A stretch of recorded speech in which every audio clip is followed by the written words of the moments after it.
জামালপুরে বৈষম্য বিরোধী ছাত্র আন্দোলনের বিক্ষোভ মিছিলে আন্দোলনকারী শিক্ষার্থীদের সঙ্গে আওয়ামী লীগ, যুবলীগ ও ছাত্রলীগের সংঘর্ষের ঘটনা ঘটেছে। এ সময় শিক্ষার্থীদের লক্ষ্য করে গুলি ও ককটেল বিস্ফোরণ ঘটানো হয়।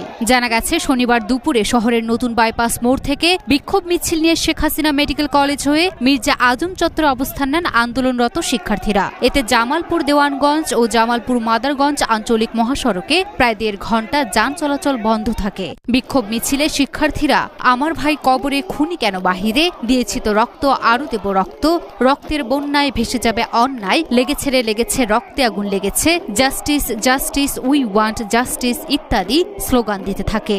আটকে রাখতে পারি নাই। আমি একজন মা, অবশ্য আমি তো সারা দেশের সন্তানদের জন্য উদ্বিগ্ন, আমার ছেলে মেয়ের জন্য উদ্বিগ্ন। আমি কিছু পারি না পারি, এই জন্য ওদেরকে সাপোর্ট দেওয়ার জন্য আমি আজকে কাছে আসছি। আল্লাহ ভরসা, সবাই দেশবাসী দোয়া করবেন আমাদের বাচ্চাদের উপরে আর যেন কোনো আঘাত না আসে, আর যেন কোনো মায়ের বুক শূন্য না হয়। ছাড়বো না, আমরা সবাই আমাদের দাবি আদায় করে আমাদের জনপদ ছাড়বো।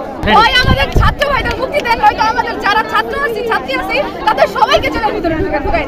আজকে আমরা চাই আমাদের ভাই গুলি চলতেছে, তারপর আমাদের বাবা মা আজকে বলতেছে যে যা খুশি হয়ে যাক, তোমরা ঘরে থাকো। কেন আমরা ঘরে থাকবো যেখানে আমাদের ভাইদের গায়ে গুলি রাখতেছে? আমরা ঘরে বসে থাকতে পারি না। আমরা আজকে আসছি, আমাদের ভাইদের ছাড়তে হবে। সরকার কি করে জেলে থেকে পরীক্ষা দেওয়ার অনুমতি দেয়? আমরা কেন জেল থেকে পরীক্ষা দিব? সরকার পারে না ওদের মুক্তি দিতে, মুক্তি না দিয়ে ওরা বরং জেলে থেকে পরীক্ষা দিতে দেয়। এটা কোন সরকারের নিয়ম? এটা কোথায় লেখা আছে যে জেলে থেকে বাচ্চারা পরীক্ষা দিবে? আন্দোলনকারীরা শহরের দিকে প্রবেশের চেষ্টা করলে সেখানে পুলিশ বাধা দেয়। এ সময় আন্দোলনকারী শিক্ষার্থীরা পুলিশের বাধা ভেঙে শহরের প্রধান সড়ক দিয়ে মিছিল নিয়ে সরকারি আশিক মাহমুদ কলেজে যায়। সেখান থেকে হাই স্কুল মোড়ে গেলে আন্দোলনকারী শিক্ষার্থীদের সাথে আওয়ামী লীগ, যুবলীগ ও ছাত্রলীগের ধাওয়া পাল্টা ধাওয়া ও সংঘর্ষ হয়। এ সময় বেশ কয়েক রাউন্ড গুলি ও ককটেল বিস্ফোরণ ঘটে।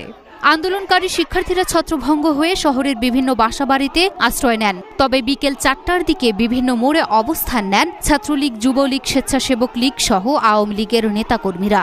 জামালপুর সদর থানা পুলিশের ভারপ্রাপ্ত কর্মকর্তা মোহাম্মদ কবির বলেন, বর্তমানে পরিস্থিতি স্বাভাবিক রয়েছে, এখন পর্যন্ত কোনো হতাহতের খবর পাওয়া যায়নি।